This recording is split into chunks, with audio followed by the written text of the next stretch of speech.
TFM lañ bëgg waaw waaw TFM bés bu nekk ñu seetaan TFM waaw waaw TFM mbokk yi jërë ngeen jëf ci ànd bi ak télévision Futur Média ñu ngi leen di nuyu di leen ndokkeel bu baax ñu dellu seeti ci jotaay bi la nga xam ne guddi gu jot dañu leen koy baaxee en direct diggante 22h jàpp xëdd tey tamit man ak ñi ma ci àndal ñu ngi leen di ziar bu baax quartier général ci biir kër yi quartier général ci grand place yi daanaka QG li xale yi naan mooy bomb loolee gis nañu ko grâce à vous moo tax du ñu jóg ci di leen gërëm ni bis bu jot dañuy njëkkee ak téléservice bi diggante naafila yeeg waxtu julli yeeg taux de change bi xibaaru jaww ji la ñu koy njëkkee ni fu nu gonto àndandoo ak yéen Zeyna lañ ci àndal.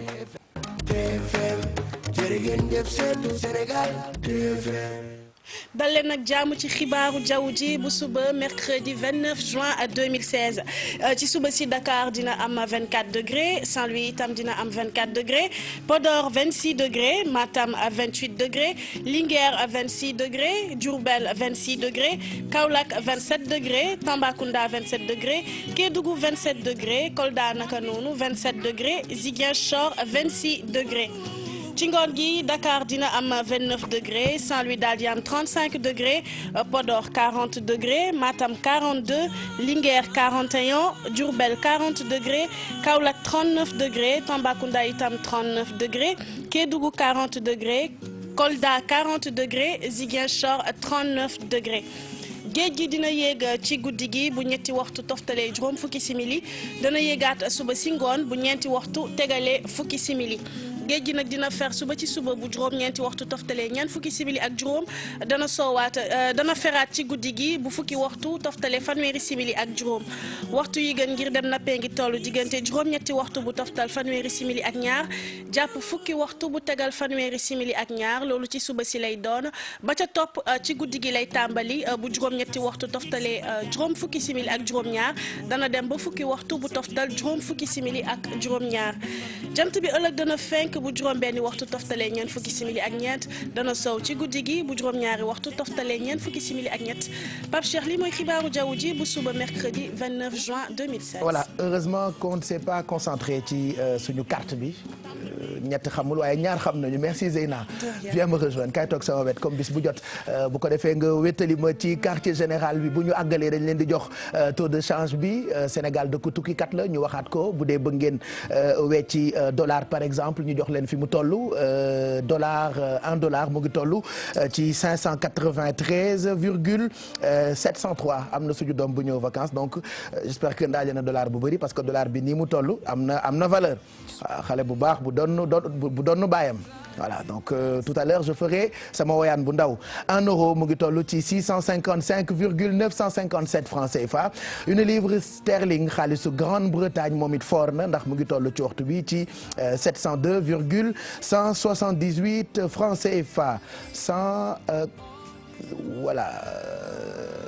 792 plutôt virgule 176 yenn saa yi ñu bindal ma ko ci kayit gi mu mel ni ay vermicelle coincé mais heureusement que l'écran est là pour vous aider yéen ñi seetaan à corriger souvent un yuan chinois mu ngi toll ci waxtu wi ci 89 virgule 2997 francs CFA loolu taux de change bi la ñu jox leen waxtu julli fi mu toll tembe julli suba teel fajar gi mu ngi toll ci 5h24 alfi mu ngoog yow mi téye xëdd bi ba 5h30 5h24 war na fekk nga def sa yëpp d'accord voilà galaxndiku bi ngay galaxndiku noonu di wanaasu ndox bi 5h30 jàppal ni amoo koor de toute façon naa ci laaj oustaz Pape Anne bu ca kanamee donc julli suba teel mu ngi toll ci 5h24 tisbaar mu ngi toll ci 13h14 takkusaan mu ngi toll ci 16h39 timis mu ngi toll ci 19h48 gée mu ngi toll ci 20h58 naafila yu ëllëg yi dañ ciy ñëw léegi nii oustaz Pape Anne lañ ciy àndal oustaz ñu ngi lay nuyu di la ziar gërëmati la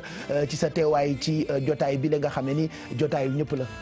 jërëjëf alaaj Pape maa ngi lay nuyu maa ngi lay ziar am mbégte lool ci jàkkaarloo ak yow ak sama jigéen yu baax yi ñoom itam maa ngi leen di ziar ak sama sang yu tedd yi Diop Père maa ngi koy nuyu ma Diop di nuyu Moulay Abdel Aziz ñaan di soppee ñëpp ñu ngi koy ziar bu baax a baax a baax alaaj Pape suba incha allahu taala naafila bi nga xam ne war nañ ko def tey mooy day nekk ñeenti rakk lay doon ñaari sëlmal rakk bu ci ne da ngay jàng fatiha jàng juróom benn iza jaa nasrullahi beneen rakkaa bi nga jàng fatiha jàng juróom benn qul huwallahu ahad nga daal di sëlmal mu nekk ñaari sëlmal nekk ñeenti rakka loolu mooy naafila bi su tey mais méttiwul kon ah bokk loolu méttiwul ak ñeenti yeeg yooyu isa ja nag xanaa nit ñi mën nañ ko parce que bari na koo laaj ndax ban saar nga mën mu ne xul wallaahu wallaay xul wallaahu loo mën mu ne xul wallaahu waaw ak bëri bay da tax du ñoo xul wallaahu xul wallaahu lañ xul wallaahu xul wallaahu adu allahu samadu te yàlla waxu loolu xul huwallahu ahadu allahu samadu. Bon après moi je pense que yàlla xanaa dina comprendre prononciation yi. mais yàlla kenn du ko jaamu ci lamb ndax ci français sax am na ñu mënul wax se la ñuy wax. waaw mais waaw bu fekkee sa làmmiñ alay ba bu fekkee sa làmmiñ dafa taq. bu fekkee sa làmmiñ dafa taq. par exemple boo dotomee. je ne pense pas que suñu borom dina la parce que yàlla yaa ngi may wax tout le temps ni metti lul dara moo ëpp yërmande. waaw yërmandeem ëpp na jéggi na mbindeef yi mais yàlla kenn du ko jaamu ci làmbatu. yàlla dafa di xam leen ma la njëkk ngeen may jaamu. taarifuni qabla an taabuduni fa in lam taarifuni fa kayfa taabuduni xam leen ma la njëkk ngeen may jaamu su ngeen ma xamul naka ngeen may jaamu moo tax yàlla alaaj pap kenn du ko jaamu ci lambatu. d'accord ndeew ba jëkkër ji deewee mu ñëw ci imam ne ko dama bëgg nga jàngal mën a ñëw sangoo farata imam ne ko yow ndeew xamoo nu ñuy sangoo farata saaru alxuraan boo ci mën mënu ko mënuma ci benn waaw su daan julli nooy def mu ni xanaa ni allahu akbar yàlla xam na ndeew xam na yàlla wallaay yàlla xam na allahu akbar yàlla xam na ndeew xam na yàlla asalaamaaleykum mais ndeew am na sens parce que tuub na avant muy dee dem na jàngi ba xam nu ñoo jaamoo yàlla avant muy génn àdduna. Iqra bi moom c'est obligatoire. waaw jàng bi moom c'est obligatoire jàng moom nit ku ne war na jéem jàng pap xam nu ñoo jaam doonte jàng gumba la. ngay dem di jàng mais demal nga maîtriser. ba xam xaraf yi noo koy génnee. ba xam saar yi naka nga koy génnee ba mbokkal fatiha. nga xam ne ëllëg nag. mais problème prononciation bu nekkee ci yow. comme par exemple am na ñu mënul wax re yë la ñuy wax. non kooku mbindinu borom bi subhanahu wa taala le yë oui. waaw parce que yonent bi daan na wax ni Bilaal bu daan noddu mu daan mënul woon a wax ashhadu Chine gu tooy gi mënu ko woon a génne ashhadu la daan wax ashhadu la daan wax am ñu ko daan ree yonent bi daan leen wax ni siinu Bilaal chiinun indallaahi waaw ne Bilaal làmmiñ bi mënul wax Chine gu tooy googu di wax Chine gu wow gi Chine la ca borom bi subhanahu wa taala kon sa làmmiñ bu fekkee dafa taq mënoo wax yenn xaraf yi normal ak yenn masque yi normal loolu du dara ci borom yàlla macha allah mën ngeen waxtaan en direct ak oustaz Pape Hann ci oustaz wax ma ñu ngi leen di xaar ci numéro de téléphone bi ñuy bëgg a bind léegi nii ci suufu écran bi benn rek la 88 628 22 22 ñu nekk bitim réew fan yëpp ñu ngi kaas ci internet bi ak Zeyna naan ñoom itam dañ caa bokk te ñaare bu ñu tàmbalee du ñu bind numéro téléphone bi ñu mën a jotee problème boobu léegi li jënti nañu ko bu weesoo ñi nekk fii ci réew mi ak fu ngeen mënti nekk mën ngeen jokkoo ak ñun ci beneen bi nga xam ne ni moom la ñu def ci suuf muy numéro international bi ngeen waxtaan ak oustaz Pape Hann ba noppi itam lu ne xaj na ci ay billet Makka ku ne xam na ni fi mu tollu tembe ñëpp bëgg a aji ñi bëgg a umra ji ñi Lamine Samba itam ñoo ngi ci yoon yi waaye billet Makka yi ñuy maye billet la ak devise ndax mu ngi toll ci 2 millions 600 ak lu teg loolee quartier général moo leen koy jagleel ak suñu ay xarit yu ñuy dimbali loolee ñu ngi leen ciy xaar tout au long de cette émission Cheikh Niane ñu ngi leen nuyu bu baax gërëm la ci sa teewaay ci quartier général tey ñu ak yow ba 5 heures du matin parce que dañuy dem ba xëdd tey bu soobee yàlla exceptionnellement émission bi tey day dem ba xëdd waaw Aziz Niane waaw Cheikh xam nga sama noonu dafay jiitu lan laa wax léegi Cheikh Niane waaw ngewel yow tamit waaw non sama noonu fi jiitu sax Cheikh Ndiaye moo tax ku ma ko woy aussi xam naa ne dafa am lu mu fi wis rek dëgg la de waaw maa ngi leen di gërëm xam nga Pape quartier général ñun dañoo dëkk Jaxaw dafa am benn way bu ñu xamante ni ñoo militaire yi ñoo dëkk donc bu ñu ñëwee si quartier général laa jëm rek dafa may fàttali la graille pare na la graille ñu naan ceebu quartier neex na waaye guerre ba tàng na yaa ngi fàttali ko way yow mosoo jiiroo graille ba ñu jël ko sànni la ko sëlëm nañ ma ko la graille waaw loolu ku dëkk Jaxaw xam nga luy la graille dëgg la xam nga fi may waxee man nag damaa indi tey sama rubrique da nga indi rubrique waaw d'accord bu bees tàggoo ma nag général bi quoi façon rubrique dafa xew léegi waaw mi ngi tudd waroo wax waaw waroo wax déet waaw ni wii ni non xam nga sénégalais boo dindee waaw ak déet ci waxam du wax 5 secondes noo tudd Pape Cheikh foo dëkk Dakar da ngaa woor naa kay yaa ngi woor maa ngi woor bu baax non kii daanaan la quoi yow tamit saa yu ma xëyee ne leen benn dunq ma teree naaw benn dunq rek mais di nga lekk jaxatu dama koy lekk kon baax na maa ngi leen di nuyu fas yéene jàkkaarloo waaw ñu ngi lay fay bu ca kanamee daañu ànd ak yow ci li koy safal ndax mënu cee ñàkk Mado itam mu ngi fi bien-être ak lépp lu ñuy jëriñ yow lañ ci àndal xam nga ñu ngi pare korité te yaram yi dañoo bëgg mu liis. effectivement comme ni nga ko waxee Pape Cheikh rek ginnaaw bi ma la nuyoo képp koo xamante ne mi ngi toog ci biir këram duñu seetaan rawatina nag ñi ma bokkal plateau bi comme ni nga ko waxee rek ñi ngi jëm korité waaye xam nañ ni d'habitude déjà période bi ñu nekk période du tàngoor la rawatina nag ñu nekk ci jamono koor nit yi duñu diw lu bare ba tax na dañuy sàggane tuuti seen yaram ak seen bien-être ba tax na nag tey dinañ leen jox ay astuces ay huiles yoo xamante ne dinañ ko mën a jëfandikoo mu jox leen nag yaram bu sell bu naay bu rafet ak fii korité bi ñu jëm. voilà donc bien-être amul weeru koor amul période bu ne nit war na toppatoo boppam ndax toppatoo sa bopp moom suñu borom a ko njëkk a digle. yàllaa ko njëkk a bëgg di souvent as gor day teral boppam. as gor dafay bind boppam te yàlla moo waxoon ni na nga rafetal jëme ci sa bopp comme ñun yàlla ni ñu rafetalee jëme ci yow wa ahsin kama ahsana allahu ilayk yàlla wala bit ko waat ni wala tansa nasibaka mina dunya mooy nit cër bi nga am ci àdduna bul ko fàtte alaaj Pape kenn ku ci nekk ci ñun dafa am cër ci àdduna waaw te borom réew mi boo la soxla woon woo la da ngay defaru wallaay xool li nga gën a rafet la nga sol ko kon yàlla booy wax ak moom da ngaa war a defaru te it nit dafay sellal xelam sellal bakkanam sellal ruuxam mais sellal jëmmam macha allah waaw sellal jëmmam ba nit pour mu fonk la il faut sa jëmmu sell macha allah moo tax bien-être bi am solo loolu tax ma doo tuddee ko soin de soi c'est toujours important am na loo xam ne ni tey bëgg nañ ci xuusandi bu gën a nu mu gënee yaatu loolu mu ngi jëm ci sens citoyen wala sens civique ñu ngi xaar seen ay commentaires ci li ñuy waaj a waxtaanee ak Maimouna Gueye Bambalo ñu ngi lay nuyu dañu seetlu ni fii dafay am lu bëri ñaare nit dina fiir nit ay accident yu metti ka gaañ daw ka fiir nit ki daw am na exemple yu bëri yoo xamante ni mën nañu ko cee jël mais tey loolu nga ñu préparé ak lan la ci loi wax. voilà Pape Cheikh ginnaaw bi ma la nuyu ñi ñuy seetaan ak ñi ma bokkal plateau bi ni nga ko waxee noonu la parce que semaine dernière fii laa toog yaa ngi fàttaliku bi ñu jotee message ñu ne dafa am benn tata boo xamante ni dafa mbëkk ay nit ba mu am ñaañu ci gaañ ba pare daw donc mu interpellé ñu bëri jaaxle xamuñu lan mooy procédure bi moo tax nag tey dem nañ seeti ki nga xamante ni mooy directeur fonds de garantie automobile parce que état bi teg na fi ay structure yoo xamante ni bu njaaxee yu mel noonu amee dinañ ñoom toog wàllu population bi mais surtout si ñi nga xamante ni aussi dañuy am ay accident mu am dommage corporel maanaam nit gaañu si wala mu faatu si état bi aussi teg na ay kuréel yoo xamante ni dinañ la mun faj donte ki nga xamante ni moom moo def délit bi dafa daw wala amul assurance wala tamit bu fekkee sa bakkan def si génn sa ayant droit ak njaboot bi nga xamante ni moom lañ fi bàyyi war nañ leen mën a dédommager donc tey dinañ ñëw si processus boobu nan lañ koy defee. ñun il y a 2 ans daloon nañu suñu benn xarit bu tudd Kumba bëggoon lool télévision Futurs Médias elle venait ici tout le temps alors muy génn ci almadi bi nii rek oto bi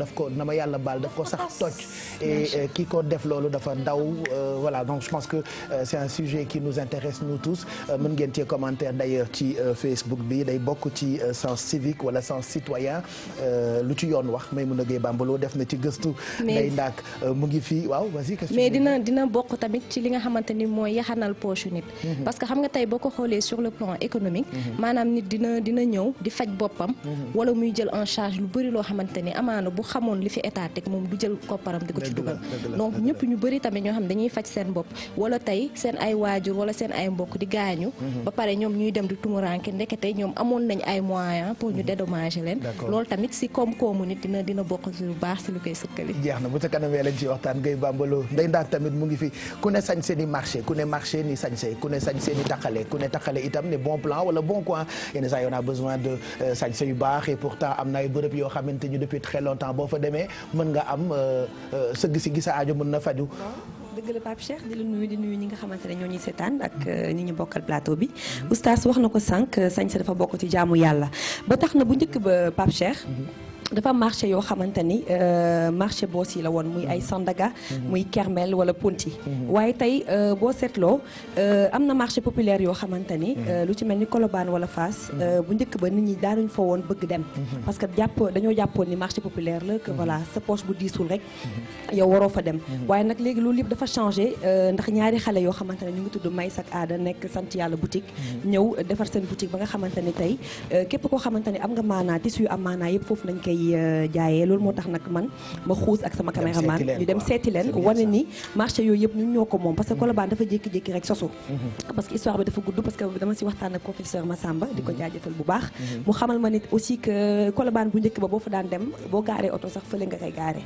boo doo bëgg takk chaîne doo bëgg yor portefeuille parce que loo fa yor mu wadd waaye loolu yëpp dafa changé tur bee fi des ci kanam je crois que image yi wan nañu lu am solo loo xamante ne bu ñu jógee ci reportage bi ñëpp dinañ fa dem jënd yére donc loolu bon plan la ak ndey ndaag bu ca kanamee ci wàllu sañse ma jóg peex doom nag day doon baayam solidarité weeru koor dafa tax ñu koy wax fii ci Sénégal waaw Pape Cheikh maa ngi lay nuyu bu baax a baax di nuyu walaay ku namm sa papa rek na taal télé bi seet waaw loolu yàlla moo koy def waaw xam nga arab yi dañuy wax ni al waladu sirru abi loolooy lan oustaz mooy doom mooy secret baayam waaw doom mooy secret baayam dégg naa nag doom dafa war a bëri ndax dina ci am ku la yërëm am ku la ciy dimbali am ku la ciy wallu am ku la def naa waaw moo tax nit warul ni man sama dund ñaari doom laa war am wala ñetti doom lu mu gàtt gàtt war nga am fukki doom ak ñaar waaw 12 góor wala jigéen oustaz na doon góor wala jigéen na doon ay doom rek ku jigéen ki am fukki doom ak ñaar ku góor ki bu amee ñeenti soxna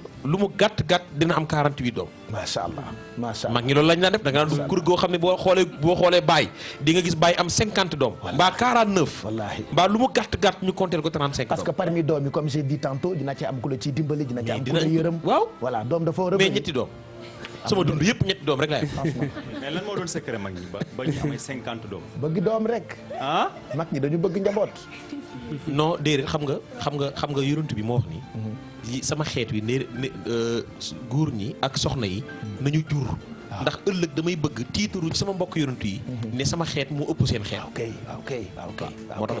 moo tax yenn saa yi nga yemale sa njur fekk yow ka nga yemale bu juddu woon moo lay dimbali et puis góor gu baax nag balaa moo neex le ci këram nga toog mu ngi mel ni ku ne ci say soldat njaboot gi wër la yooyu c'est important et d'habitude ñiy wax ni ay ñaari doom la ñu bëgg wala benn sama classe bi nga xamante ni dañoo bokk ci famille boo xamante ni comme daara ñoom rek ñoo koy faral di wax d'habitude non moi je veux 2 enfants genre 3 et tout moi je dis jamais ça parce que mon père en a plusieurs.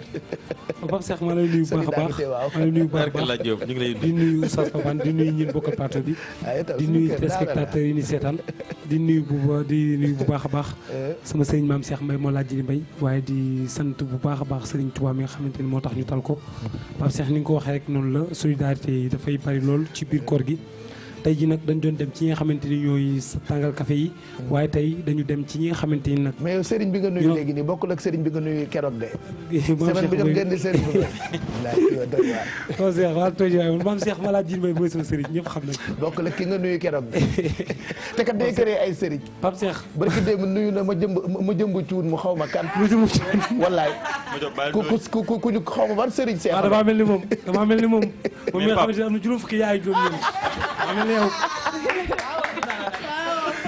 man déggeen chimère rek ak déggeen chimère sa yaay la waaw ñeneen ak ñeneen sa yaay la man déggeen chimère rek kon kan Papa Gueye Xaar du sa yaay benn yaay la déggeen chimère déggeen chimère rek kon baax na Pape Cheikh xam nga solidarité dafay bari loolu ci koor gi bu njëkk dañ doon dem ci ñi nga xamante ni ñooy tàngal café yooyu macha allah waaye tey dañu ànd ak libaas kër Aram jàppale dem ci camp pénal fi nga xamante ni borom pen yu bari yi fa la ñuy tëdd nga xamante ni ñu noog ñoom ñoo nekkandoon ci biti tey ñoom yàlla def leen ñu am ay erreur nekk ci biir tey ñu nag ñoom ñoo yem moo tax ñu dem fa libaas ak kër Aram jàppale dem fa jox leen ay don seeti leen defal leen ay ndogu ànd ak ñoom ñu def conférence def lépp ñoo xamante ni jàng nañ ñu nga fa ñoo xamante ni dañ doon conférence ñii di tare alxuraan ñoom ñëpp ñu nekk fa te loolu lépp foofu lañ ko jàngee si biir bu nekk loo xam si lu am solo la ñu demoon fa seeti ko Pape Cheikh jeex na kon bu ca kanamee ñu seetaan leen xam naa semaine prochaine itam dinañ leen won Mami Diop Linguère moom itam demoon na démb ci prison yooyu lay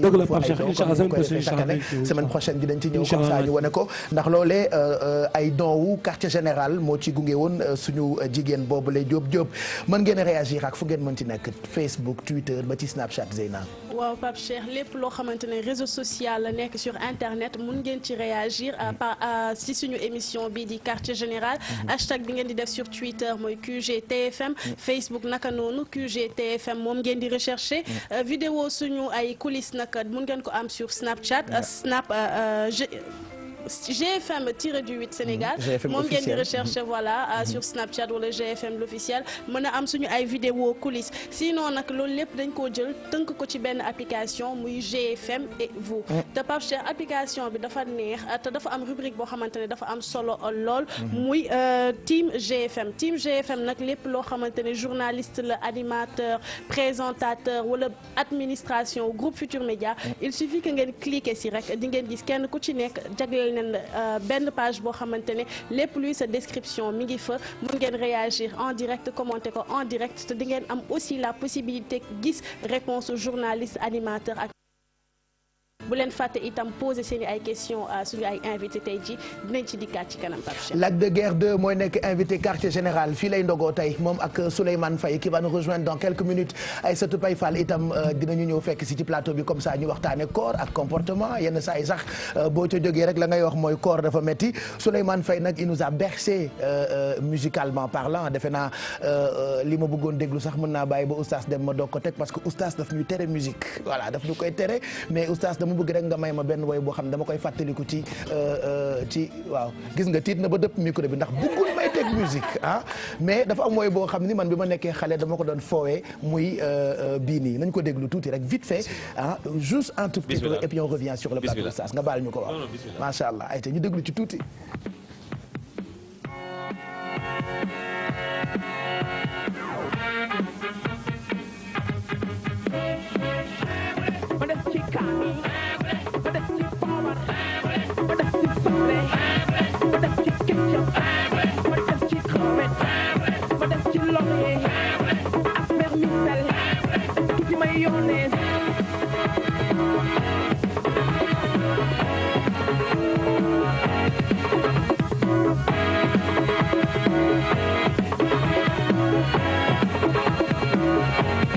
ça nous rappelle beaucoup de souvenirs pain boulette mën nga koo ndogoo pain boulette mën nga koo xëddee pain boulette boo xiifee tàkkusaan mën nga koo njogonoo yooyu yëpp ay xeetu souvenir la yoo xamante ni oustaz li ngay oustaz yëpp jaar nga ci pain boulette nag jamonoy xale.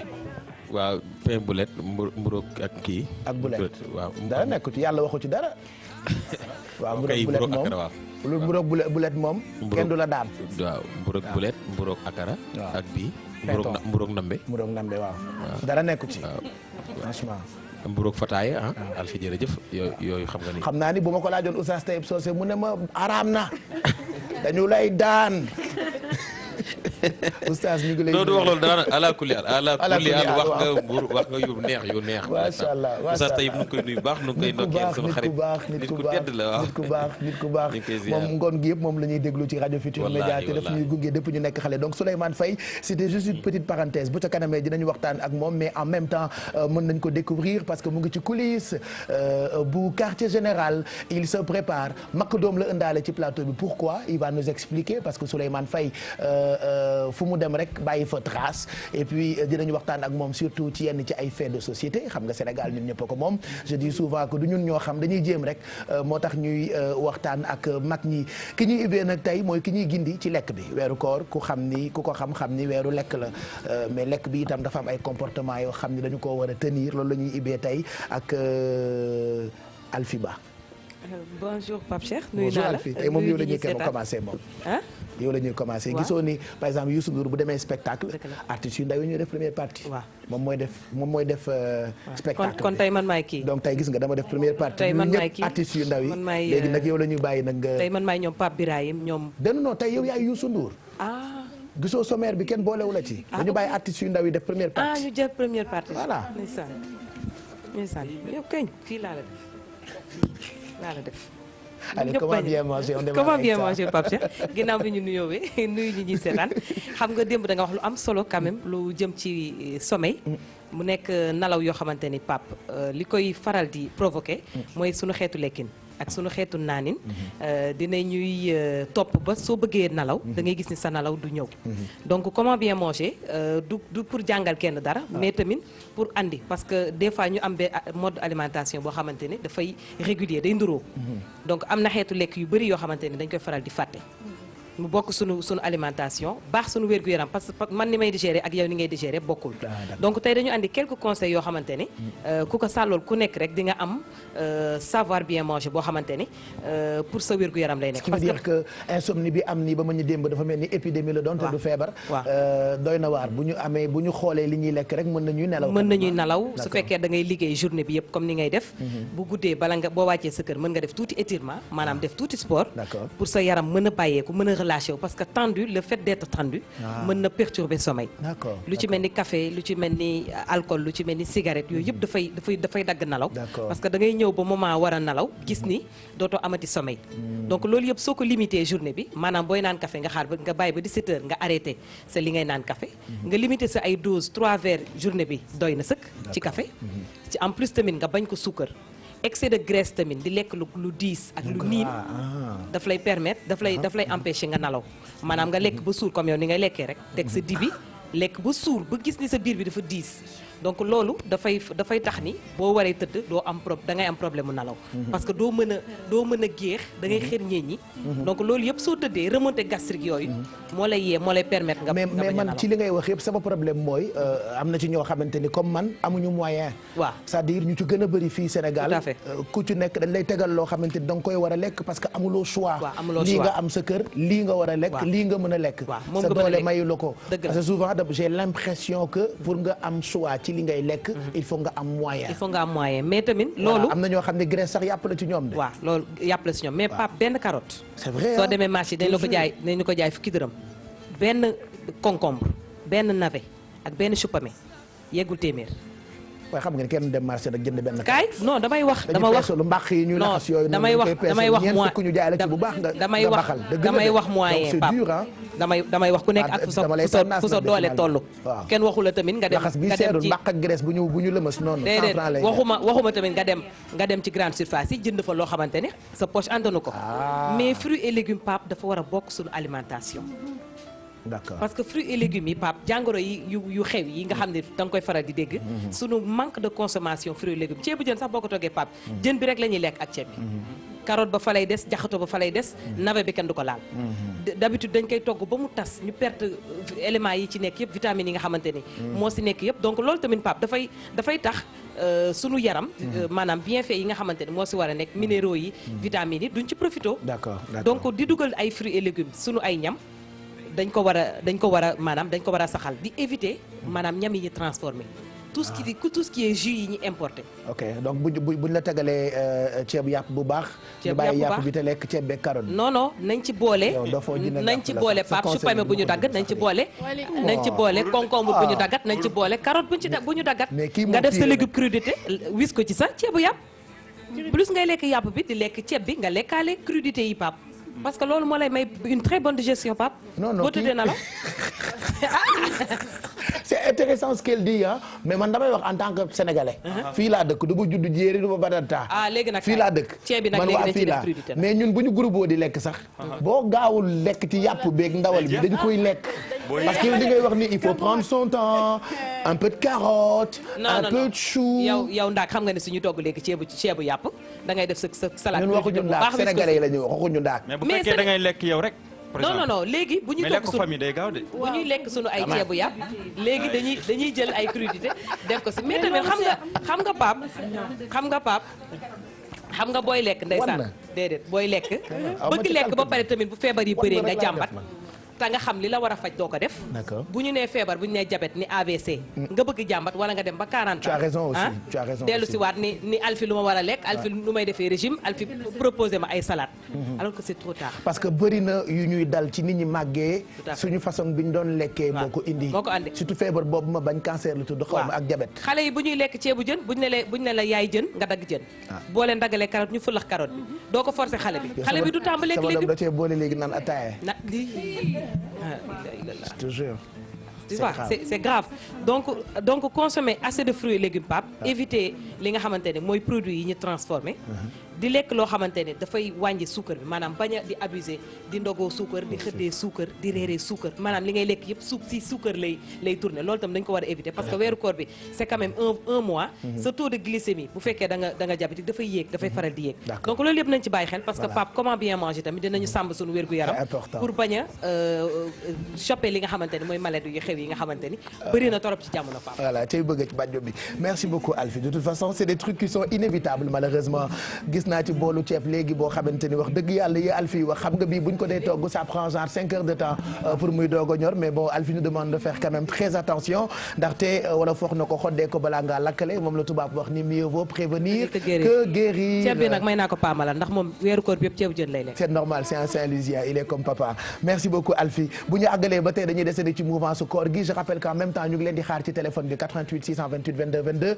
pour yéen ñi nga xamee ni yéen a bëgg a waxtaan ak oustaz Pape Hann Aïssatou Paye Fall nous a rejoint dañuy dem directement ak moom ci li mu ñu indil Aïssatou koor dafa metti. maa ngi leen di nuyu maa ngi ñëw ñëpp ñi toog ci plateau bi ak ñi ñuy seetaan tey nag dama dem ci daara yi dem xooli taalibe yi naka la ñuy wooree seen koor naka xam naa tout tànk yi ñoom duñu woor waaye ñi ci gën a mag ñoom xam nga ne dinañu woor donc ma dem ci benn daara Grand Yoff xool seen journée naka lay mel ndax day mel na comme seen journée avant koor wala déet léegi su dee élément bi pare na ñu dem ñu seetaan après ñu dellu ci bari nit ñi ñu baax ñu fi indi seen lépp mu fi si néeg bi su affaire bi jegee rek am na dina am seen benn mag boo xam ne moo leen dirigé moom moo xam lépp naka lay doxee. dañuy togg ay ñànkasaan pour lekk ñu jël si daara bi parce que ñu li bari ñooy fi dem yëlwaa ñu kay dégg yàlla sonal ñu pour la ñu amee lu ñu fay ay courant waaye li ñuy desee lépp mooy si loxo ustaas bi ay dogg li ñuy kii jëndee li dox lépp si loxo ustaas bi la nekk. loolu moo tax bari ñooy fii si daara bi. weer koor su jotee ñoon xale yi fii ñoo ñoo teggal seen bopp nga xam ne dañoo ndaw te duñu woor ñoom dañ leen di toggal seen añ ñu woor ñu ne su 5 heures jotee ñoom nag ñu togg seen añu bopp. suñu xoddi kay ku nekk dañ ko jël ay ñaar ñooñu boole ko ku nekk ay téeméer yooyu jënd ay xoddi ko waaw. koor gi metti na wala metti na. ko dégg yàlla kay sant rek kay ñooñu kay sant yàlla bu baax kay.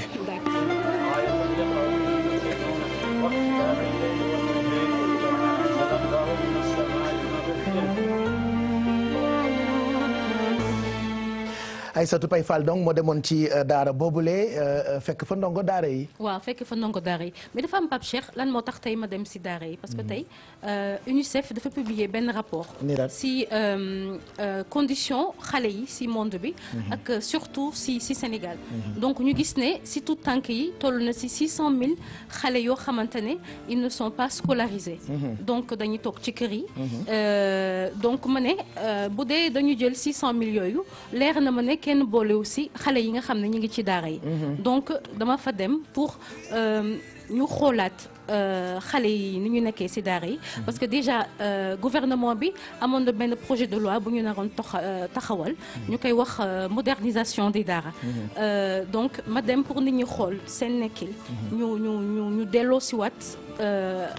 ñu taxawalaat li ñu bëggoon a def li ñu waxoon gën a jàppale xale yi nekk ci daara yi ngir jàngum alxuraan gi naam baax na loolu kenn waxatu ko waaye faaw ñu jàppale xale yi ñu jàng parce que bu dee dañu ne dañu bëgg dëkk boo xam ne dafa naat dëkk boo xamante ne ndaw yi dinañ am ci lu ñu jàpp faaw ñu jàppale xale yi ñu jàng alxuraan bi baax na mais nañu taxawu xale yi ak li ñu waxoon ci modernisation des daara yi xëy na projet yi bëri na mais faaw ñu concrétiser affaire yi. taxawu bu baax ndaw.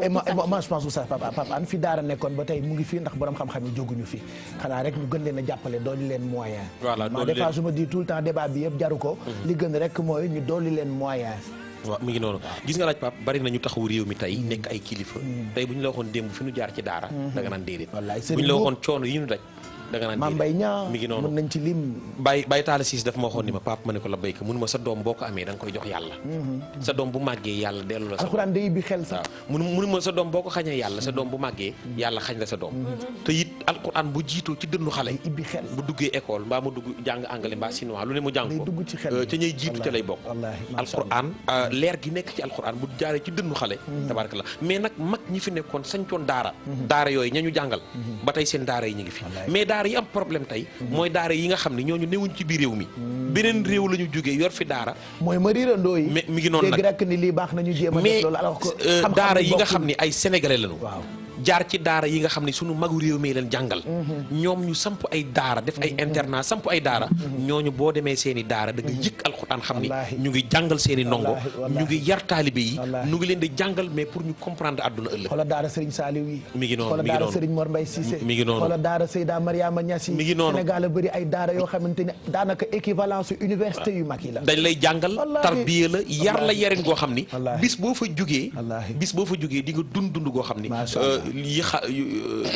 lu ñaaw li yi gars yi xale yi def yëpp yàlla du la ci boole waaye mais daara yi am problème yëpp ak xale yi nga xam ne ñu ngi tumuranke sonn ca daara ya mooy ñi nga xam ne du ñu ay sénégalais mais man sénégalais yi ma xam daara yi ñu yor ñu ngi yor xale yi jàngal leen jàngin wu sell mais nag amuñu moyen yoo xam ni ñoom itam la ñu bëgg dëgg danañu ko am li ñu war a def mooy borom alal yi ak milliardaires yi ak gouvernement bi ñoom itam dem ci daara yi jaamu yàlla ci nit ñi dem ci daara yi dimbali leen alaaj Pape. oustaz defe naa nga baal ma mais suñuy wax sax du naam ñi nga xamante ne ñi ngi teg seen daara ci yoon ñi ñuy wax mooy ñi nga xamante ne seen daara xale yi maanaam si coono la ñu nekk pour ñu lekk ñoom ñooy dem dox suba ba ngoon ba guddi nga fekk xale yi ñu nekk si mbedd bi voilà dama koy ñu koy waxatee mottali xaw ma ñu koy waxale donc voilà ñooñu moo tax ma def tey focus si daara yi xool koor gi mais waxaale par rapport ak rapport UNICEF bi li mu génne si tout tànk yi pour ñu gën a taxaw si protection ak droit de l'enfant waaw mais xam nga laaj Pape gis nga bu njëkk mag ñi da nga daan gis borom alal koo xam ni bu wóor na ko ni doomam mën naa lekk mën naa naan waaye lay tax mu ko daan yóbbu ca daara ja mooy da daan toj xolam bu njëkk da nga daan gis buur jël doomam yóbbu ca daara ja sëriñ bi jël ko dem yalwaan loo ko moonte boobu jamono bu toogoon ca kër sëriñ ba lekk am añ am na fa reer am na fa ndékki am na fa mais boobu dañ leen daan tarbiya daan toj seen xol mais daan dindi rëy ci ñoom bokkul ak jamono bi nga xam ni dafa soppiku jamono bi dafa soppiku en tout cas cri de cœur Aïssatou Paye Fall bi tax na ba nga xamante ni ñun ñëpp bëgg nañu quand même ñi am moyen comme li oustaz Pape Hann wax gën a jàppale daara yi gën ci yóbbu seen xaalis dañuy jël téléphone bi oustaz ñu dem ci allo ñu dem ci àll oustaz wax ma rek sinon kon yéen ñëpp une heure du matin ngeen di jàll da nga tudd sëñ Saliou sànq ci laay dolli rek ku daara yëpp war na roy ci sëñ Saliou koo xamante ne xabaan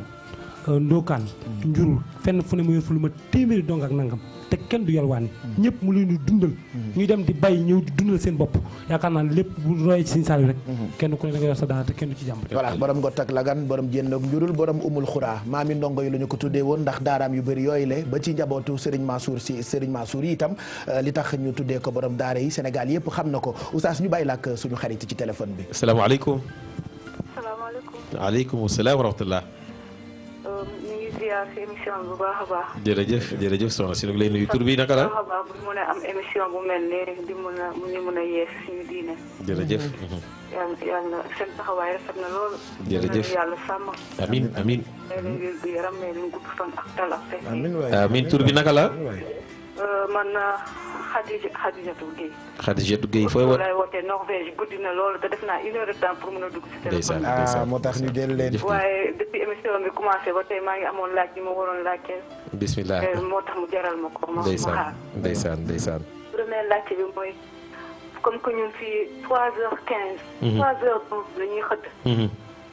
léegi ban heure dañu war a arrêté lekk. naan. waaw xam nga. ban heure nga war a arrêté lekk. waaw parce que 3h12 la julli bi. 3h15 ngeen di julli foofu ah. dañuy julli fajar waaw. waaw 3h15 ngeen di julli kon arrêté xëdd bi bu julli desee 20 minutes ah. 20 minutes avant. 20 minutes avant wala 15 minutes rek nga xam ni xëdd ngi bëgg a jot. 3h15 donc. waaw 3h15 parce que suba gi mën na ko arrêté. xam nga bu ñu salaatoo boo jullee ba pare il faut nga toog 5 minutes door a julli suba. ah bon waaw. oustaz man duma lebal yàlla ay une minute. léegi xam nga nooy def. une minute mooy. xam nga bu ñu salaatoo bu fekkee dañu salaatu di nga toog 5 minutes ba 10 minutes suba door a jot nga julli. waaw léegi nag damay bañ salaatu gi dab la kon 3h15 bi ngeen di julli bu 3h jotee nga arrêté xëdd bi. kon maa ngi jégalu bu baax parce que bu may door a depuis émission bi mu commencé maa ngi bëggoon laajte bi donc ñun ko doon defee dañuy gis ni dafay def 5 minutes. mais boobu waaw parce que boobu suba gi lay doon xam nga suba julli suba nga ma wax. xam nga julli suba salaatu ñaari rakk fajar yi di nga boo ko jullee ba pare il faut nga toog 5 minutes ba 6 minutes ba 8 minutes 10 minutes suba door a jot. te fan ñuy salaatoo da nga war bu ñu salaatoo rek foofu dañu war a julli ñaari rakka fajar léegi avant ñuy julli ñaari rakka fajar foofu avant ñuy salaatu war nga arrêté xëdd alaaj Pape kon yow 3 heures bu jotee. nga arrêté xëdd. oulala waaw. bon ok d'accord deuxième question bi mooy naafila.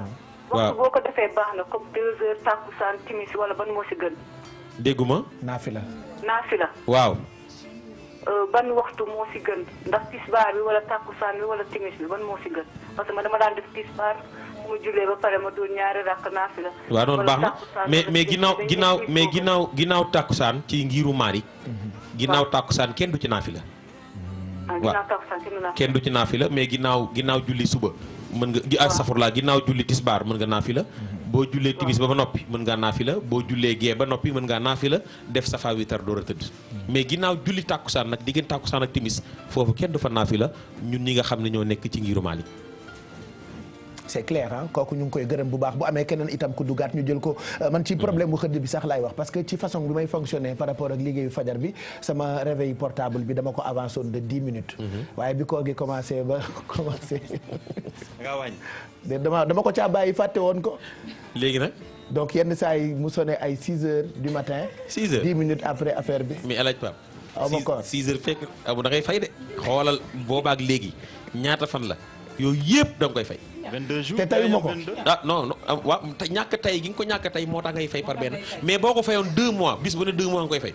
waaw fekkoon yaa ko tey. waaw bis bu ne 2 mois ngay fay. ok benn bis bu ne da ngay fay ñaari weer. d'accord ñu ngi ci guddi si jamais 23 Sénégal ñi fi woor bariwul di bàyyi nga loolu. d'accord ñi fi woor nga xam dañuy xiifal quoi. ñi xiifal moo tax sama El Hadj Sall di wax naan. waaw dama xiif Cheikh. bàyyi maa wax Cheikh Ndiaye na ma bàyyi. ñëw na fi dóor leen di xoos jëbi naan day julli maa si ñëw loolu quoi. donc boo déggee nodd bi.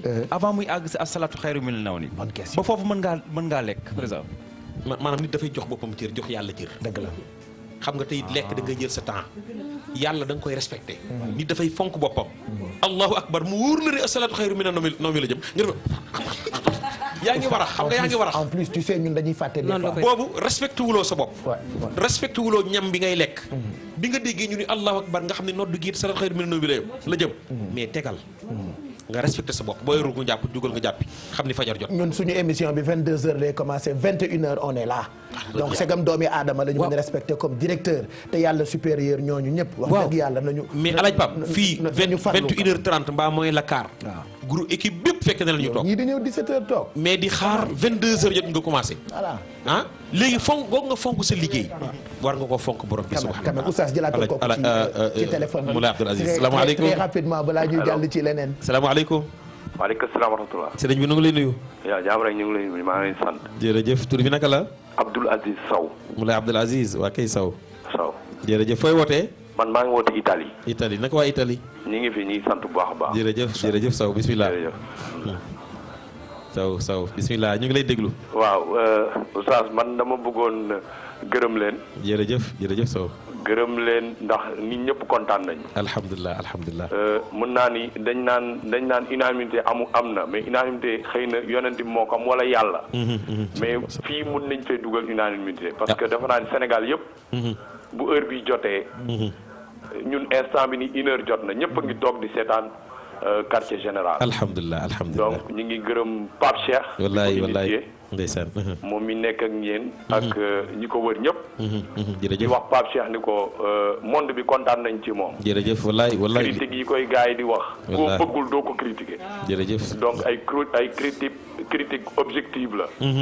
donc nit ñi buñ naan la par exemple bu nit di waxtaan. teeyal tuuti bàyyi ko mu yegg parce que kii seetaan ci la bokk. dëgg la. dafay bëgg bu concentré woo ci benn wax. boo ko daggee xëy na yow yaa ngi koy jëlee pour boole ñëpp. mais ñëpp bokkuñu. donc mu prêter wu attention ci loolu donc loolu yëpp ay critique objective la. ñu lay ñaan tamit quartier général warul yam ci Ramadan. dafa war a continuer wax naa ko directeur de jërëjëf ndax lu baax. jërëjëf boo ko initié ñëpp d'accord ci. c'est ça le débat da nga ko war a continuer. jërëjëf donc ñuy ñaan Youssou Ndour. jërëjëf moom mi nga xam moom rajo bi mu may Pape Cheikh mu continuer quartier général bi. boobu dégg na la kuy def yeewu leen yow. waaw oustaz Anne ñun nag dañ lay laaj benn man dama li may laaj bëriwul. mooy ñun ñëpp d'accord nañ ni comportement jigéen ñi muy mèche yi. muy mèche yi. ak bopp neen yi. dañ ciy wax. waaw mais may laaj. est-ce que yéen lan mooy seen taxawaay ci plateau yi. parce que fi nga toog am na ñoo xamante ni bopp neen lañ def. wallaay am na ñoo xamante ni dañoo defi mèche. attention waaw loolu yéen seen taxawaay. lan la ci islam wax. wallaay di ci xuloo moom bis bu ne loolu bëgg naa ñu xam ko parce que nag bëgg nañ tamit nag ñuy toog ci tableau bi nag parce que du Sénégalais rek ay seetaan Marocains yi dañuy seetaan man damay am ay copains yoo xamante ni fii ay xarit yoo xamante ni ay bokk ñoo ñun xeet dañuy toog di seetaan di la laaj. ni la mais plateau bi lan la ñuy wax nga leen di expliquer boo leen expliquer ñun la jigéen ñi ak lii donc waxuñu toute l'émission mais bu fekkee ni moment bi nga xamante ni dañuy wax waxu islam dafay baax tamit ci solin bi ñuy ñaan aussi tamit ñu defaru da ci am solo parce que image bi Sénégal rek moomatu ko. sëñ bi wallahi lazim sëñ bi yow nga ni yaa ngi ban dëkk. man Italie laa dëkk. maa ngi dëkk province Cuneo. d'accord yaa ngi liggéey fan ci Italie. man maa ngi liggéey fii man damay plier fer. d'accord da ngay plier fer. waaw Tivaouane laa dëkk nag Tivaouane laa dëkk. macha allah nit ku baax nga. ñan nga dëkkal sa jabar say rakk yu jigéen ñan nga dëkkal foofu allo. ah là là dama ko bëggoon laaj rek ndax ñoom dañuy muuru ba fii ñu ngeen di waxtaanal quand même façon li jotaay la rek jotaayu Sénégal la mais c'est bien li mu ci wax te lii mooy Sénégal ah ñun lii moo am suñuy kër loolu moo tax keroog ma doon xaw a kii tuuti mer ba def benn xaw ma nan lañ ko tuddee di expliquer musique lii wala ñii yi am suñu kër dañu koy def fii nii donc affaire bi voilà Sénégal la ngi nii daal xam nga émission bi quartier général maanaam boo xoolee ni mu déroulé nii Sénégal ba noppi information yëpp dafay jàlle ok journalistes yi dañuy toog ndax xaritam boobu bu dee dëkku naar animatrices yi toog bu dëkkee Maroc 20h kii président journal journalu deuxième bi suma bi day tombé waaw xam nga addiinu nasiha diine laayante biir la te yàlla na yonent bi forcé amul ci diine la ikraha fi diini nit kenn du ko forcé ne ko lii ngay def par force nit da nga koy bàyyi xelam mu jëfandikoo xolam ndax al aqlu huwa markazu tamyiz xel mooy magasin ràññetle alaaj Pape léegi nag nit kenn jigéen ñi nga xam ne ñu ngi muuru dañoo dem ba gis li leen doy jigéen ñi nga xam ne muuroogunu macha allah dañu dem ba gis lu leen doy am na ñoo xam ni ñu ngi muuru te mi doy na waar réew mi waaye nag dañuy naxante ñun suñu rôle suñu mission mooy dañuy naxante ak ñoom waaye mais yee leen wax leen li yàlla wax te bis bu ne ma wax leen ko ñu ngi nii bis bu ne ma wax leen li yàlla wax bis bu ni ma wax leen ni muuru moo gën ñàkk a muuraay mais nag tey kër goo yaakaar ci réew mi rek boo fa demee di nga fa fekk ñu muuruwul Sénégal moo tëddee noonu te mënoo jigéen boo romb xëcc sa naturel wala pédicam ba noppi waaye nag ñun suñu devoir moom mii bu fekkee mi ngi may seetaan ñun suñu devoir bis bu ne mooy yaatal nañ ñu ci télévision bi may ñu fi émission yoo xam ni duñ fi daganal lu arab dëgg la borom télévision bi mi ngi ñuy seetaan musul gis yow alaaj Pape yaa ngi fi directeur a ngi nii ñun oustaz yi fi ne di waxtaan ñu daganal fi loo xam ne dafa xaraam amul li sunu mission la li yonent bi waxoon ni waxal ballighu anni walaw aayatan na ngeen ma jotalal donte benn aaya la na ngeen ma ko jot aaya boobu nag nu ngi koy wax mais tey xëy na sunu jigéen ñi ñu nekkal am na ci ñoom muuruwuñu mais fu waxtu julli jotee ñu muuru dem julli ji man gis naa leen ñu ngi julli léegi julli yooyu ñuy julli ak bàyyi xel googu nu bàyyi xel yàlla tey quartier général mais directeur programme buuba mun a Pape mais benn oustaz du fi toog ñun ñii rek yéen animateurs yi mais na oustaz ñëw ñu indi ci wàllu diine mënul ñàkk téeméeri nit koo xam ni jëriñu na keroog ba fi oustaz Iran Ndaw jaaree jëriñu na ba fi Alioune Sall jaaree oustaz Mor Thiam Sida Fat Bint oustaz Assane Seck mboolem asatise yi nga xam ne jaar nañu fi kenn wax na ci loo xam ni am na ci koo xam ne jëriñu na ci te mëgg a cay dund kon nit mënoo convaincre na ñëpp da ngay wax rek ñiy jàpp lii ñiy jàppale mais olof ay wax ni ndànk mooy jàpp golo ci ñaay macha allah jërëjëf oustaz Pape Hann ñu ngi lay gërëm bu baax ëllëg dinañu àndandoo ak yow ci fajar gi ci Sira incha allahu taala suba danaa ñëw ànd ak Hadj Malick Dieng ñu waxtaane Sidina Mouhamed 6h30 lay doon loolu maa ngi woo mboolem soppay Sidina Mouhamed yi bu ko kenn wuuti alaaj ñu ngi doon waaj nag sa guddi gi waaye defe naa itam boo bëggul ma sori ci rek mën naa ci bañ a sori surtout pour ñi nga xamante ne ñu ko doon xaar waaw ko bëtal nañu ko ndax ci nga nekk waaw mi ngi noonu xam nga am yeneen i wàccaay yoo xam ni ñu ngi ci te it lépp nekk ci liggéey bi xam naa maa ngi jéggalu soppe yonent bi nga xam ni fii ba bitim réew am nañu ma woo ne ma daañu ñëw le 16 juillet ñu àndandoo delloo njukkal Sidina Mouhamed waaye format nañ ko sànni xeer yàlla wala format nañ ko de waa sànni xeer yàlla waaye nag format nañ ko ndax nekk ci yeneen laaj Pape xam naa insha allahu taala waa mi ngi noonu danañ ko gën a yaatal te it nag ñu ngi waaj benn tournée bu mag boo xam ne bëgg nañoo dem ba Amérique ànd ceeg yow insha allahu taala waaw le 9 moom sama délégation bi ku yaruwul du dem am nañu mbégte Serif Tambidou ma nga Banjul avocat bu mag boobu nee na mi ngi lay nuyu mi ngi lay bigee bu baax a baax ma sekk Thiam fondation Kër Rasoul yaa ngi am tat bu baax tane naa macha allah waaw yëg naa ne parce que fajar gi dafa metti te waa production am na lu ñu ma yóbbante ci yow waaw fajar gi moom dafa metti moom dafa metti loolu moo tax ñaari fan yi ñëw ma sax ndax ñoom nee nañu ngay jël vitamine rek waaw maa ngi jël vitamine macha allah yónnee nañu ay vitamine léegi bi ma ndogoo rek naan naa ñaari vitamine fajar gi ba ma xëddee naanaat insha allahu taala alaaj pa am naa mbégte jàppal ni mboolem ku baax bëgg na la am na benn maire bu ma woo ma nga dëkk Kaolack ne ma Pape Cheikh bu reetaane rek ma ree waaw ma ni ko loolu liy feeñ ci xol mooy génn ci kanam ma ne ko xol bala yàlla laabal maa ngi lay ñaanal yàlla barkeel la yow la ñu gën a bëgg ndax sa oyof waaw accessibilité bi nekk ci yow moo neex Sénégal waaw waaye ki nga bëgg nag kenn du ma bëggum bëgg Seydina Mohamed bëgg gi nga ko bëgg rek la mais maa ngi ñaanal sama jigéen ñi yàlla na yàlla gën leen a barkeel ñu baax la nu bu lay kontaan naa walaaj Pape mën naa dem ba fajar jërëjëf waaw ba fajar waaw incha allah dañ lay bàyyi nga naafil après nga dellu si ci fajar gi jeex na incha allah ba tey tamit ci Facebook bi mën ngeen waxtaan ak oustaz Pape Hann sànq bi ñuy tàmbali ak Maymouna Gueye Bambalo ñu ngi doon waxtaanee lu am solo loo xamee ni xam naa ni Zeyna dañu koy dugal ci sens civique ak sens citoyen pour gën a sensibiliser nit ñi ay xeetuk comportement yoo xamante ni ñun sénégalais yi la je ne du ma ko diiñ kenn waaye ñun la fiir nit ba noppi gaañ ko daw dal na sunu benn xarit Kumba wax naa ko sànq sama benn rakk bu tudd Jaynaba itam day màggali car rapide bi jaar ci tànk ba tànk bi yàqu te kenn gisul chauffeur bi boobu ba tey est-ce que am na ay matuwaay yu autorités yi teg pour dimbali ñooñu effectivement Pape Cheikh comme ni ma ko waxee sànq rek bi ñuy door donc am na li nga xamante ni mooy fonds de garantie automobile mu nekk kër goo xamante ni état bi daf ko teg pour ñi nga xamante ni dañuy def ay ñoombe ci yoon bi maanaam ay accident ba pare daw wala ñi nga xamante ni dañuy yor oto duñu dagg assurance nit ki moom assuré wu boppam ba pare ñu mbëkk ko mu am ay dégâts corporels yoo xam ne da ciy juddoo wala nit ki ñàkk ci bakkanam mais comme ni ñuy def saa su ne dañuy dem seeti ki nga xamante ni mooy directeur fonds de garantie automobile mu indil ñu ci ay leeral ñu dellu si waat si plateau bi. di intervenir à deux niveaux premièrement oto bi amul assurance wala deuxièmement nit ki daw. professeur Mahamadou Bokar Sall directeur fonds de garantie automobile la ñu doon déglu mu gindi ñu ci yu am solo may mën a. voilà Pape Cheikh comme moom ni mu ko waxee nee na li nga xamante ni mooy accident su amee su fekkee nit ki dafa daw wala amul assurance ñoom dañuy jël relais bi maintenant pour ñu mun jël relais bi il faudrait déjà accident bi ñu constaté ko kon il faudrait que nit ñi aussi ñu am patience bu ñu defee ay choc wala ñu def ay accident ñu mën a xaar constat su paree aussi il faut mu am PV de police bi donc PV police boobu mooy permettre ñu xam kan moo tooñ ak kan nga xamante ni moom mooy li nga xamante ni moom la ñu tooñ mais ce qu'il faut retenir mooy ku amul assurance moom à chaque fois moom mooy am tort donc yow boo amul assurance yow la ñuy jox tort bi voilà parce que comme ni ma ko expliqué nee na parce que oto boo xamante ni amul assurance warul daw donc bu dawee ci tali bi ak képp ku mën a laalanteel moom la ñuy jox tort bi maintenant moom li mu expliqué aussi mooy ñoom dommage corporel rek pour l'instant la ñuy def maanaam su fekkee sa oto dafa yàqu kooku daw duñ la mun a dédommager sa oto.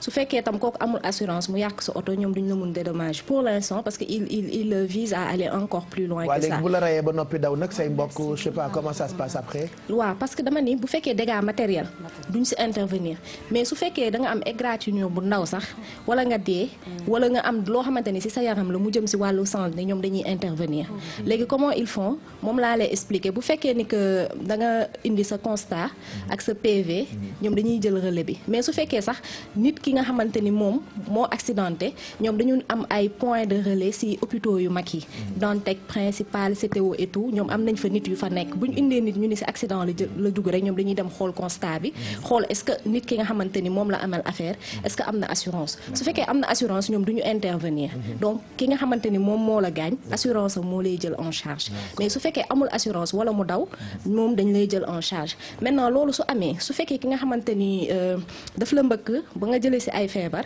am nga ba 2 ans après accident bi pour saisir leen mais ci kaw nga yor kayit yi ma la wax. par exemple supposons ki ma xam oto bi dafa jaar car rapide bi dafa jaar ci tànkam ba pare daw ba tey ay waa këram gisuñu ko tànk bi yàqu na elle souffre elle travaille même plus qu'est-ce qu'elle peut faire là su fekkee ni que xam na ki nga xam ne moo ko mbëkk mais kooku waaw damay lay expliquer ñaari procédures yi su fekkee xam na ki nga xam ne moom moo ko mbëkk mais que kooku amul assurance ba 2 ans moom am na possibilité pour mu ñëw ñu rembourser ko déjà li nga xamante ni moom la ci dépensé day dem fonds de garantie automobile waaw ngay def bu fay dem dafay yóbbu li nga xamante ni mooy constat wu accident bi PV police bi frais yi ak visite médicale bi lépp lu jëm ci dossier médical bi yuy wane ni que dépensé na ko bu boobaa ñoom dinañ ko mun rembourser maintenant su fekkee kooku dafa daw xamu ko am na ba 3 ans pour ñëw saisir leen mais toujours est-il que comme ni ma la wax il faudrait aussi ñu def constat li nga xamante ni mooy accident bi chaque fois il faut accident bi ñu constater ko maintenant su fekkee nag nettaliwuma la ko nit ki dafa gaañu ki nga xamante ni moom mooy accidenté bi ayant droit wam yi ñoom la ñuy jox loolu noonu ayant droit yi mën na nekk jabaram donc jabaram day indi certificat de mariage am wala ñu indi certificat d'hérédité indi acte d'état civil su fekkee dafa am ay doom aussi dañuy indi seen ay extrait de naissance indi lépp luy wane ni que ñoom ñooy ay héritiers légitimes pour ñu mën leen baal ma y a même une question bu ñu gis léegi ci snap bi ci Twitter voilà Julien moom moo tweeté pour laajte en cas d'accident kan mooy def constat bi huissier wala police moo koy def police ngay woo ñu ñëw def constat bi bu ñu ko defee non bu fekkee bi nga xamante ni moom mooy dem si li nga xamante ni mooy assureur bi boobu bu police bi la ñuy jël mooy PV de police bi maintenant constat su fekkee yow normalement police da koy def huissier da koy def xam nga am na ñoo xamante ni amuñu moyen fay huissier parce que huissier ki nga xamante ni moo ko déplacé moom moo koy fay maintenant yow bu fekkee amoo moyen fay huissier état bi am na ay services yu mu fi teg mu mel ni que police ak gendarmerie ñoom doo leen fay dara peut-être déplacement bi ngay assuré ñu ñëw defal la ko maintenant bu fekkee yow am nga ay moyen wala nga yàkkamti su la neexee nga woo huissier mu ñëw defaral la li nga xamante ni mooy constat bi juste pour tëj Pape Cheikh mu ngi déplorer li nga xamante ni mooy nit ñi nga xam ne duñu assuré wu parce que xam nga fonds de garantie automobile xaalis bi nga xam ne ñoom dañu koy jël pour def prise en charge bi xaalis boobu ñun ñi nga xam ne ñooy dagg assurance ñun ñoo koy reverser maanaam boo jëndee sa assurance dafa am benn pourcentage bu ndaw boo xamante ni assureur bi da koy verser ci fonds bi maanaam ñun ñi ñëpp ku nekk ci sa assurance am na benn pourcentage xam dañ koy verser donc finalement c'est ceux qui paient l'assurance ñoom ñoo faj wala ñoom ñooy réparer dégâts wu ñi nga xam ne amuñu assurance juste expliquer aussi ki nga xam ne amul assurance bu fonds de garantie jëlee en charge ba yëpp ba mu jeex moom dañ koy topp pour mu rembourser leen seen xaalis. je pense que du doy rek ci benn rubrique nii dinañ ci ñëwaat ci nu mu gën a yaatoo pour gën a éclaircir puisque dañu course ak heure bi merci beaucoup Maymouna Gueye Bambalo avenir bu ca kanamee naka lañu war a hydrater yaram Mado am na lu mu ci préparé et puis ci wàllu sañse Ndeye Ndaak demal nañu Colobane am bon plan yu baax yoo xamante ni bëgg nañ leen ko wan et puis dinañu ànd ak waa Kër Aram def solidarité ak ma Diop père demoon ci benn prison loolu xew na gis nañu ni nit ñaa ngi leen di jàppale bu baax ci seen ay toogaay ci bërëb yooyu la nga xam ne ñaanaluñu ko kenn et puis Zeyna vous a à l'œil sur Facebook Twitter Snapchat ak réseaux sociaux yi nga xam ne yéen a ngi suivre lii di quartier général Abdoulaye Der nous a rejoint itam dans quelques minutes mu jàkkaarloo ak ki nga xam ne moo di Souleymane Faye avec sa guitare ak Makdo Saloum pourquoi il va nous en parler bu ca kanamee ci Dogu Info en même temps ñu won leen ki nga xam ne ni mooy Lac de Guiers 2 mu ngi ci régie bu QG il va nous rejoindre moom tamit dans quelques minutes ci plateau bi comme ça ñu waxtaan ci naka lay préparer combat bu mag bi en même temps am na yu bëri yoo xamante ni ñoo ngi koy waaj Lac bàyyi sa yaram mu glissé li ma wax ministre bi démb laa lay wax tey bàyyi sa yaram rek mu glissé fii quartier général la ah du jongante du les affaires de la cité du yooyu yëpp voilà regardez le dafa mel ni moom tey ku ko sëggaloo mu combat voilà wane na forme apparemment mu ngi nappe de waaw loxoom lay wane nii kii de bu ñëwee damay bras de fer ak moom fan buy wàcc ma koy bras de fer yaa nga sax sa bopp ba mel xam nga ni gàtt dégg nga sama doole da nga bëgg a wari gis nga ma tu m'as vu xoola yow ba nga ñëw rek maa ngi xaar ba nga ñëw rek yow ba nga wàcc Lac ba nga wàcc man kay nuñ ma joxee loolu nu mu tudd xaw ma lan boobu ñuy joxe ci ñun li ñu doon liggéey si mise à pied xaw ma beneen bi kii arrêt kii de travail xam naa bu ma pesee ma arrêt de travail et moi j'ai l'impression li mu bëgg a def Yékini la ma bëgg a def ndax nii mu yëkkatee loxo bi def ko Yékini moo gën ci yow il sera avec nous dans quelques minutes ci quartier général comme quoi ñun ñaar la ñuy boole yiy bégalee ak yiy jëriñ feel good ak utilité ci jotaay bi la nga xam ne ni mooy quartier général Souleymane Faye mu ngi leen di nuyu nii la leen di nuyoo tey ci QG Diego.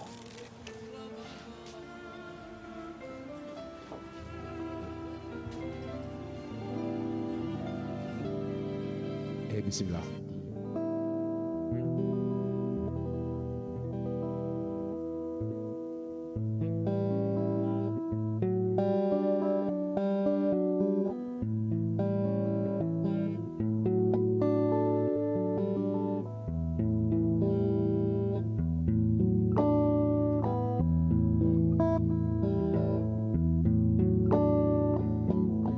Bay leen di gaaw suul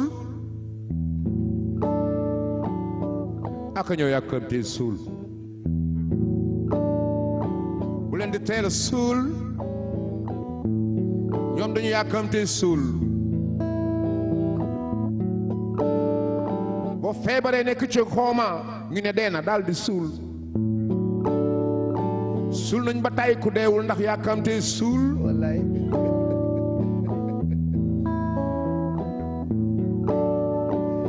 bàyyi leen di gaaw suul ak ñoo yàkkamte suul suba teel nga ñëw da jaay ñu ne nañ suul nañ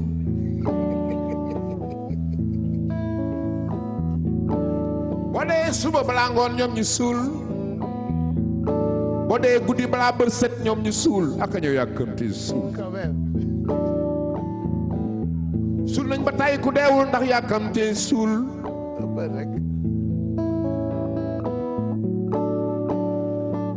bu jëkk ba may dañ ko daan gas ak suuf dëgg la léegi dañ koy karale c'est la décoration des morts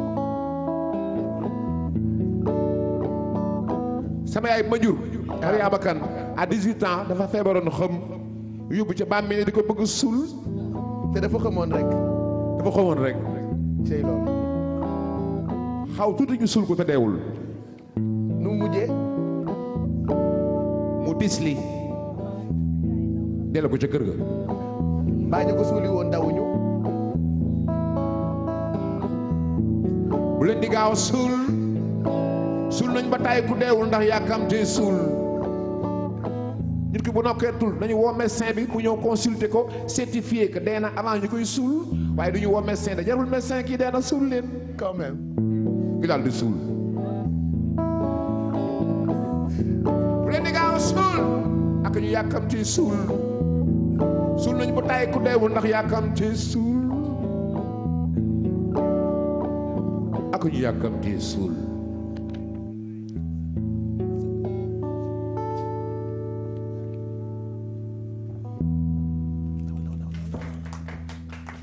merci Souleymane Faye nos commentaires il faut nga ñëw rejoindre ñu quand même ci plateau bi Cheikh la wax ci loolu waay Cheikh ñaan na ma bàyyi waay lii lan la Aziz la wax ci loolu. non kii mooy Diego le grand.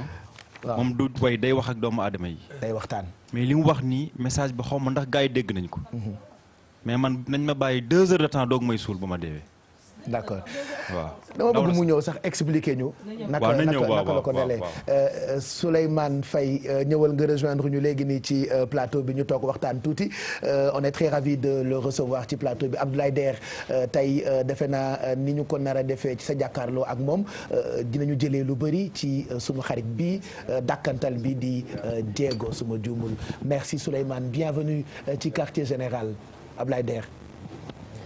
jërëjëf Pape Cheikh maa ngi nuyu téléspectateurs yi ñëpp ñu ma fekk ci plateau bi aussi ni nga ko waxee ñu am mbégte contenté recevoir Souleymane Faye muy un monument de la musique sénégalaise et puis turam à travers le monde xam nañ ko ak aussi xalam bi mu jaar et au-delà du musicien c'est un philosophe ndax paroles yi nga xam ni dañ koy faral di jëlee ci ay woyam muy doole muy am na beaucoup de chansons yoo xam ni vraiment marqué na suñu mag yi suñu grand yi ñun dañ nekk xale di leen ñu koy déglu ba ca la ñu jëlee habitude tamit déglu ko xam musique bu baax donc ñu am vraiment contenté ak mbégte ànd ak moom tey ci émission bi Souleymane Faye ñi ngi lay nuyu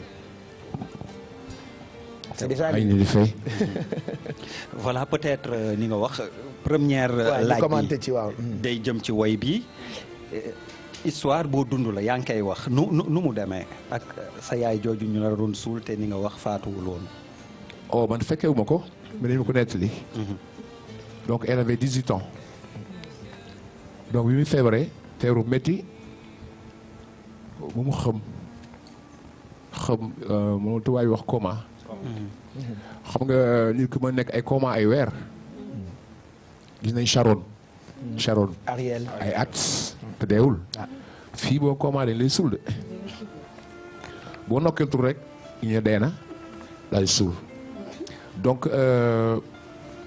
comme la vie est moderne je crois que nit ki bu la bëggee jaaxal avant ngay suul ba nga dem nga woo médecin bi mu ñëw consulter ko certifié que dee na avant ñu koy suul. am na benn waaye dafa ma ne mais grand affaire bi daf ma dal sama doom bi am 12 ans dañ ko bëggoon suul nekk deewul. xam nga doy na waar trop. dañu yàkkamti suul trop. c'est vrai que dafa bëri fii ci dëkk bi peut-être amuñu culture boobu. je sais pas bon ci kaw gi on comprend parce que dañuy sori dañu nekk ci àll bi. dëgg la on comprend mieux quoi mais boo nekk ville fu mel ni Dakar je crois que c'est bien nga consulter médecin mu ñëw xool ko certifié que dee na.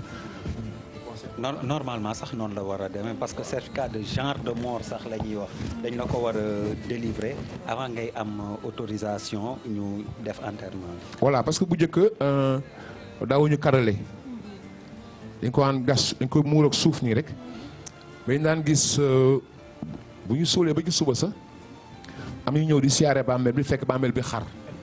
ah bon ubbeeku ça veut dire que kooku yëngu na ca biir ñu koy bësaat di ko suulaat. yooyu mën na ñàkk. c'est vrai que lii mooy njëriñu waykat lii mooy njëriñu porteur de voix lii mooy njëriñu jàngalekat parce que yéen ay jàngalekat ngeen defe naa lii nga wax ni thème la boo xamante ni peut-être di nga ci alerter ñu bëri parce que ñi mu daal bëri na Thiès on m'a raconté souvent ay nit yoo xamante ni daloon na leen suñu ay koñ ak yeneen i nit yoo xamante ni dañ ñu nettali comme ni nga ko waxee léegi ci sa yaay je pense que alerte la bu baax boo xamante ni ça permettra maintenant bu nit tëddee wala daanu ba ñu foog ni dee na quand même ñu topp ko ba xam exactement ndax dafa dee wala dafa comment. parce que moom sëñ Demba Kane bu Njaareem mooy yaayam mooy papaam da fekkoon mu génn yu ñëwee si kër gi bu fekk kër gi wéet mu ne lu xew ñu ne Mariama moo gaañu mu ne ana mu ñu ne ma ngi ca bàmmeel yi mën naa yéen yàkkamti ngeen di. jotuñu ko woon dugal si biir. mais ñu ne fekk ñu teg ko nii di gas. politicien Pape Cheikh médecine bi doxoon na comme ni mu doxee. non bon médecine traditionnelle yi ñoo fi amoon. waaye heureusement. mais à l'époque boo nokkiwul rek lu yàgg rek ñu ne den. parce que loolu njombe mënoon na am defe naa loolu bu amoon est-ce que fekkoon na nga gane si àddina.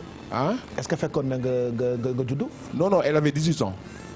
kon loolu bu amoon du ñu am parents yi ñoo ko nekk li ko waaw moom du ma nekk am Souleymane Faye quand même heureusement donc il faut être très attention il faut faire très attention defe naa ci li nga wax léegi nii Ablaye waaw. beneen laaj bi comme way gi mu dooree la ñu sukkandiku laaj bu njëkk bi. biñ ma nee mooy gan gi. dama doon xool un peu ces déclarations et autres mu am bu ma ci marqué. fu mu ne je suis musulmanteur. waaw xëy na ci wax ji. dégg-dégg yëpp bokkul ma bëggoon a xam loo jublu ci wax jooju. parce que ça a suscité quand même beaucoup de commentaires. oui musulmanteur dafa bari. boo jëwee rek jëw nit rek musulmanteur nga. jëw rek musulmanteur nga. musulmanteur dafa gaaw. fen musulmanteur nga. sàcc musulmanteur nga. donc nekk musulmanteur dafa yomb. am na ñoo xam ne waxtu lu leen raw waaye bàkkaar lu leen raw. dëgg la ak fee bëri. c'est vrai.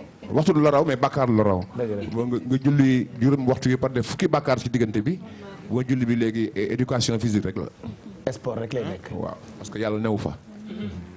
root si watul pan. voilà parce que je crois que xolu jullit bi moo gën a important. bon am na ñuy jullit te duñ jullit. parce que amuñu xolu jullit. am na jullit du dul julli. am na jullit du dul julli dañu am xolu jullit dañu baax. am jikko yu rafet. waaw. dëgg la. am na catholique yu dul dem mees. am na catholique yu dul dem mees. am na catholique yu dem mees duñu catholique am na ñu dem mees duñu catholique. am na catholique yu dul dem mees man yaakaar naa yàlla xol lay fay ak jëf lu baax. mais on a de très bons musulmans au Sénégal excellent. ay borom xam-xam macha allah macha allah Sénégal moom yàlla daf ko beral loxo daal. yàlla daf ñu beral loxo te xamuñu ko. waaw macha allah waaw macha allah. dafa am toujours en préparant l'émission ku la jege ku ñu laaj et bon je pense que confirmé nga ko finalement damay laaj ndax défaut la wala ci monde bi ñu nekk jamono ji tu ne sais pas mentir. ba finalement ça te porte préjudice comme par exemple interview bi ñuy def nii luñ la laaj bu dee noonu la wala bu dee safaan nit da nga ciy jaar. waaw parce que fen dafa doy waar trop. dafa doy waar trop. te ngeen ci neex. dafa doy waar trop.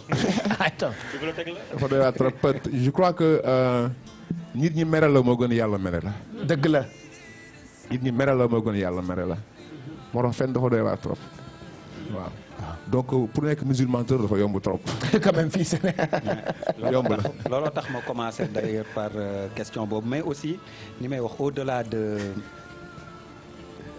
personnalité du musicien y a le philosophe. texte yi fan ngay sukkandiku ni ma am na sa texte yu bëri yoo xam ni da ngay dégg mu naan la soo amee looy bañ ku la ëpp doole moo la ko tegul. fan ngay sukkandiku ci sa texte yi pour génne surtout du temps du xalam même si ça continue. macha allah quand même qualité texte yi ngay woy. si moi je crois que c'est un don parce que j'ai pas de problème pour bind quoi. quand j'écris facilement hein.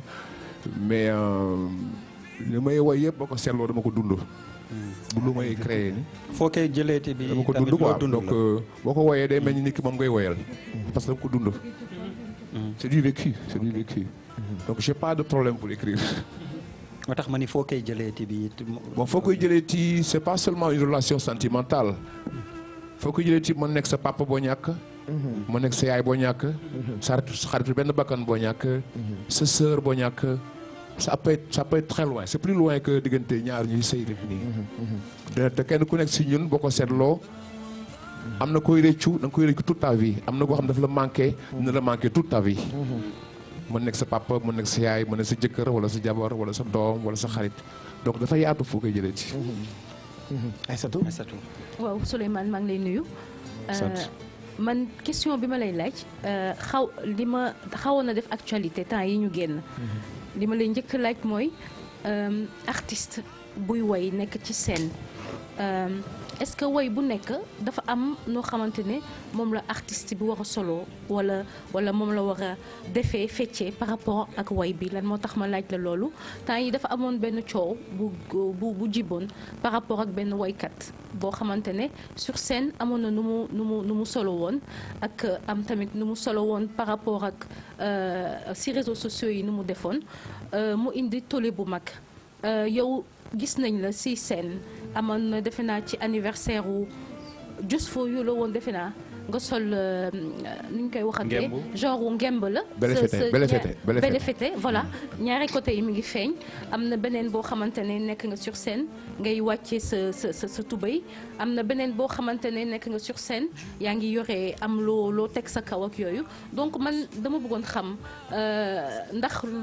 coow loolu amoon jar na ko wala artiste bu nekk am na noo xamante ne moom lay defee moom lay solo ngir mun véhiculer li mu bëgg a jàllale pour nit ñi xam ko.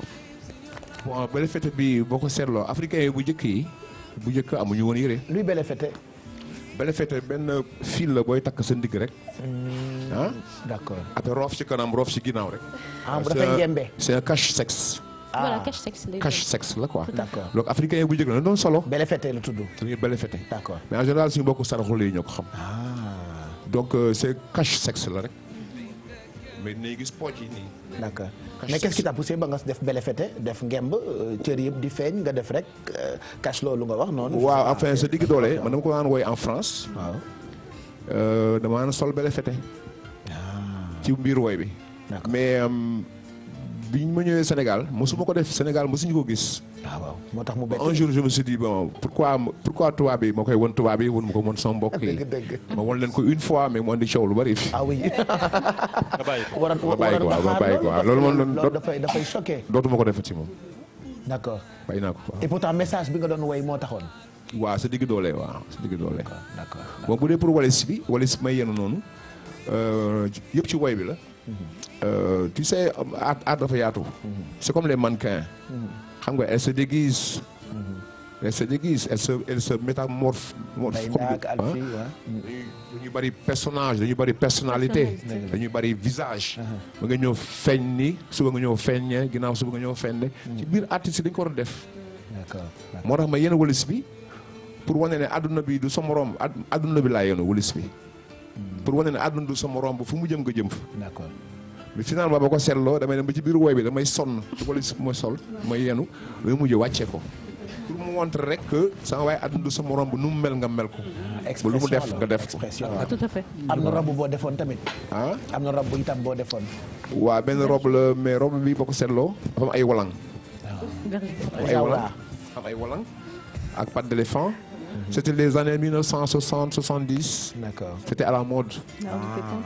C'était à la mode de s'habiller benn robe la boo xam day serré ba fii am ay walang. daal di tombé. waaye ba ci oom bi quoi. d'accord d'accord. donc c'est des tenues de scène.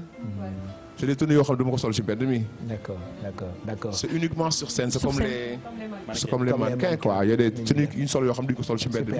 tey nga indi defe naa makk doom la léegi nga ni ne fetal la est-ce que mën nañ ma ko wan. makk doom waaw makk doom gi lu tax. non tàkkatul lan moo tax nga indi ko.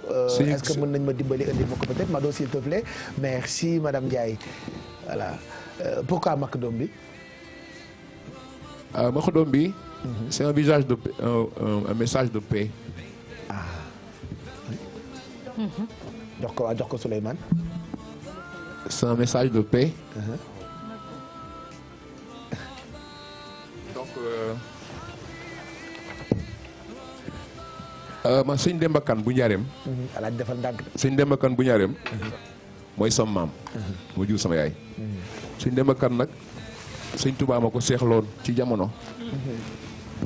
waaw mag ñu jëkk ñi bu ñuy ñaan ñu ngi ñaan ci ma xudóom bi sol ko pour ñaan bi nangu ay ñu tiiri ci kaw pour ñaan bi nangu waaye ngi daw de mais kii ma xudóom bu doxatul la c'est un symbolique parce que man actuellement sama famille seen demakan bu njaareem actuellement man maay xalif bi xalif général yow waaw. bi mu gaañoo sama nijaay gaañoo actuellement man maa fi des. maa ki gën a mag ci famille bi actuellement maay xalif bi. mais cër bi. d'accord am nga ay taalibe ak ay bëkk néeg ak yooyu. non maay xalif bi mais cër bi dama ko jox sama rakk bu góor. mooy sa bëkk néeg kon. waaw sëñ Cheikh Mbacke Ngom. moom laa jox léegi. il est derrière d'ailleurs. moom laa jox léegi parce que man à musique may def ak nii yaakaar naa du sotti. àndul ak yooyu. te njiit du jiitu. dëgg la njiit du jiitu. njiit dee jiital. man jiitu moo dama jiital. yàlla dafa jiital yonent bi. Macky Sall jiital premier ministre. njiit du jiitu njiit dee jiital. C'est un monument en fait. C'est-à-dire même Ablaye Der Aïssatou à chaque fois nous autres bu ñu ko invité ci suñuy émission da ngay préparer sa questionnaire après da nga koy teg fële. parce que tellement tu es ébloui ci ay réponses am te loolu defe naa Sénégal yëpp jëwee nañu la ko am nañu ay yeneen questions yu ñu préparé pour yow mais li ñu bëgg a xam mooy est-ce que mën nañu dem ba bis nga dugg ci loolu nga nekk xalifa fi nga nekk xalifa ndax di nga bàyyi woy bi pour. toppatoo dem jëlaat ko. dem jël bi waaw. ah c'est compliqué. pourquoi. c'est compliqué parce que man sama alxuraan soriwul daal li ma jàng école moo gën moo ëpp. d'accord. je crois que bon pour nga nekk xalifa quand même am na bagages yoo war a am minimum. tout à fait. ay bagages minimum yoo war a am bon. j'en suis très fier mais je préfère. ma jiital ko jiitu. je préfère que sama rakk ma bokkal xam ne maag sama yaayam ñu bokk ndey ak baay. d'accord muy Cheikh Mbacke Ngom. moom laa jox léegi yi daal. voilà jiitu waaw. j'aimerais revenir un tout petit peu ci li nga ibbee par rapport ak bàyyi leen di gaaw a suul fii Sénégal xewal nañu bu yàggul di dem ci sëkki ndax mystique di sulli loolu itam moo gën a bon. baaxul lan nga ciy wax lëmbee woon na réew mi ci wàllu actualité il y a pas longtemps. je crois que c'est manque de vigilance et de sécurité loolu bu xasee am benn yoon rek jar nañu teg ay vigiles yuy fanaan. parce que bon am nay xërëm yoo xam ne bu ñu bëggee nga noppi bañ a wax. dañuy dem ubbi bàmmeel jël affaire bi def ko ci gémmiñu néew bi suul ko. yow doo wax. tout à fait. doo wax donc dañ koy def pour alal wala xaalis wala nguur. waaw moo tax ñu def yooyu. dañuy xëccoo daal dañu xam lu ñuy xëccoo daal. ba mu jaral leen ñuy faat bakkan. wala nga dem di sulli ay kii ñooñu moom yërëm naa leen trop yërëm naa leen trop. mais nee nga ñu def ay vigile ak yooyu mais tamit xeetu sénégalais bi dem ba di def loolu tamit lan ngay wax ci ñoom. bon xeet boobu ñooñu dañ leen yebal.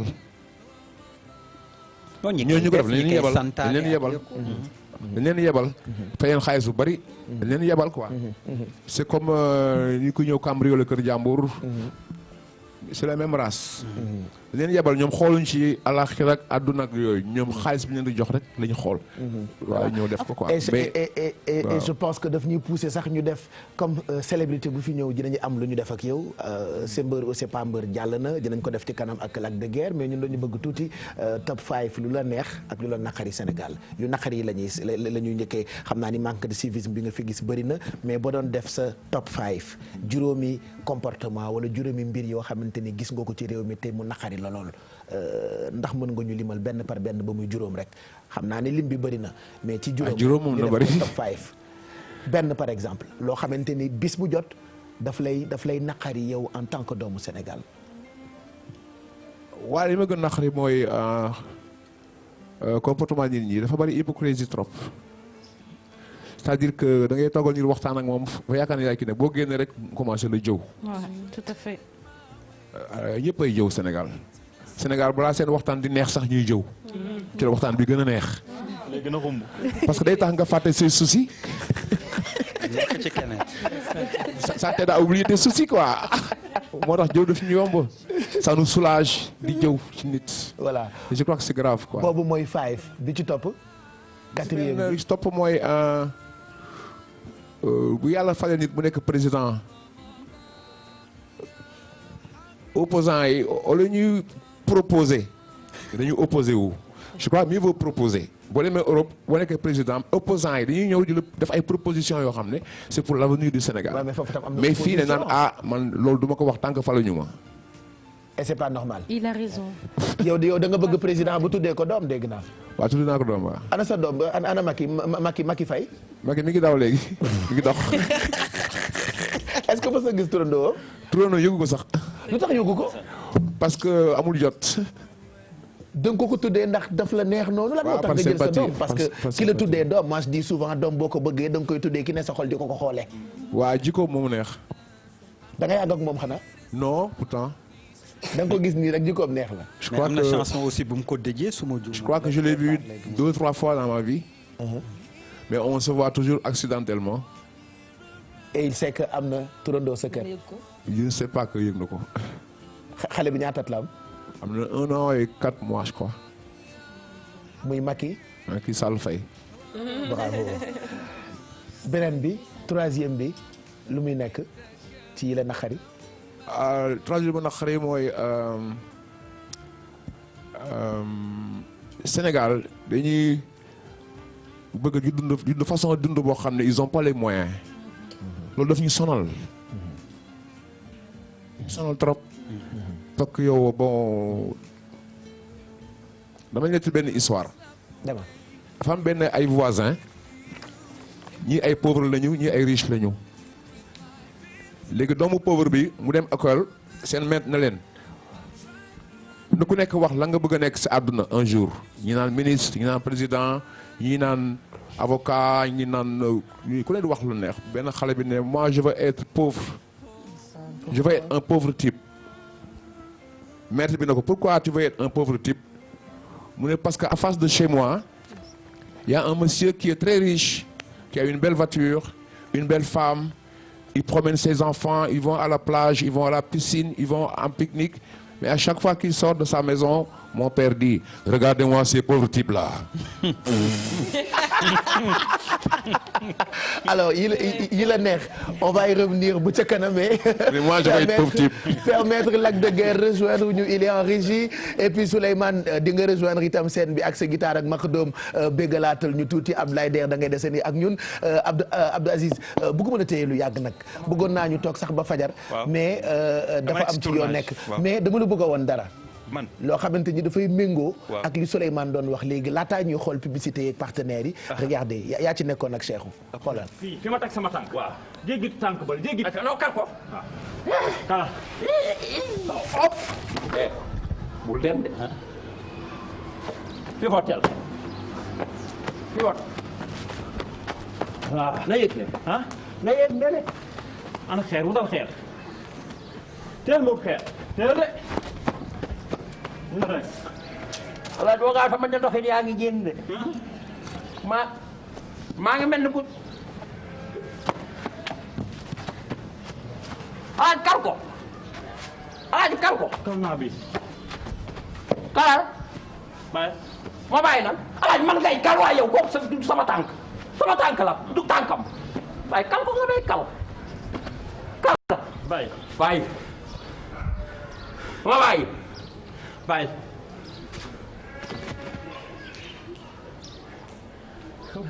kii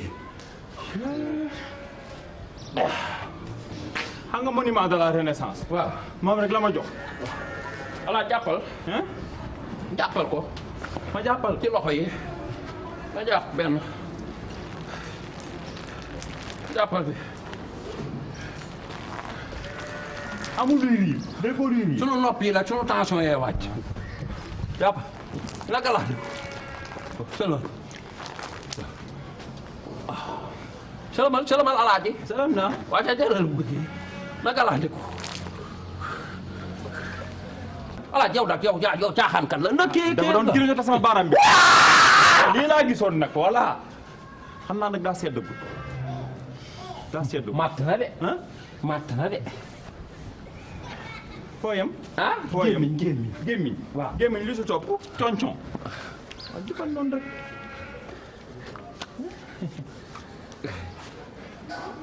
kaw gi amul solo. danger bépp ci suuf la danger bi. waaw na wàcc waay. na wàcc rek. laa ilaaha illallaah. waaw deewe nga weeru sell nga deewe. dee ko ñaanal waay alaaji. dee nga weeru sell. su la mun tamit sax déggoo kii na dañ koy yóbbu dëkk sotti. sotti fii ci tànk yi nii. su wax fii waaw.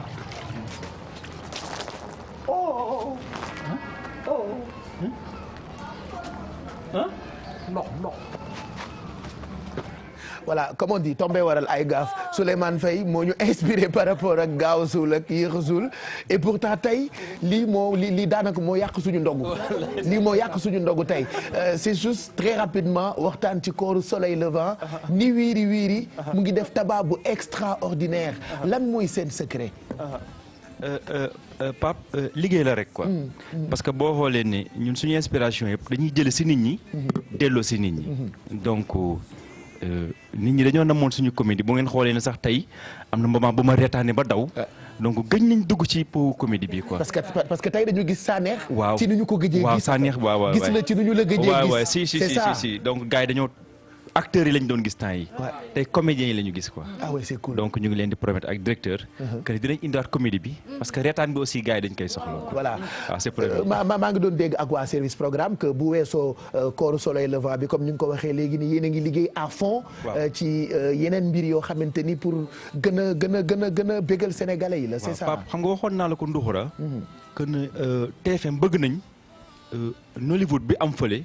incha allah ñu gis ko fii. incha allah parce que acteurs yaa ngi fi. maa ngi naan sax QG bi. xalaat naa ci def dara. ah oui c'est bien. taxaw ma ko droit d'auteur bi kañ laa koy fay. defal waaw ba ma ko fayee mu jël boo ko fayee keneen mu jël. waaye daal ñi ngi jox rendez-vous ci comédie ci sénégalais yi. ci affaire yu doy waar daal yoo xamante ne ñu ngi koy liggéey ak TFM. d'accord waaw incha allah voilà en tout cas on est très ravis donc ñu ngi lay jox rendez-vous suba ci guddi ci li nga xamee ni mooy kooru soleil levant bàyyi la nga daw quand même boo naa fi laa ba noppi da ngay tourner ba fajar. waaw mais ñu ngi leen di gërëm aussi. merci di rafetlu kii bi. parce que lii laay wax rek mooy lii amoon chance bi. parce que TFM ñii bu ñuy liggéey xëy ñii dañuy wàcc. donc tey bu ñu leen defee en gros. occasion la ñu xamante. ñu wane ne ñun famille lañu. benn lañu. di ñaan yàlla lii aussi comme. nit ñaa ngi naan bu jeexee na continuer donc nañ ko samp yow nag xam naa ne daal la yërëm trop yàlla baax na ak yow la yàlla baax réfléchir en tout cas merci ñu ngi lay gërëm bu baax Aziz et puis féliciter encore waa Soleil Levant nga nuyu ñu Sumbulu bàyyi ko nag yow nag amoo jom ay yu amoo jom de jotaay boobu ba tey neexuma amoo jom daal turu Sumbulu bi nga wax rek jotaay baag may doog a neex juste après publicité yi ñu àggali li ñu leen préparé bokk na ci li Ndeye Ndak di waaj bokk na ci li Mado di waaj bokk na ci itam Madio Peex lu muy waaj Souleymane Faye mu ngi fi Lac de Guerre 2 mu ngi ci régie bu quartier général Malal Junior Diagne itam va nous rejoindre tey ci face à face beeg suñu champion boobule yooyu yëpp ce sera juste après cette page de pub.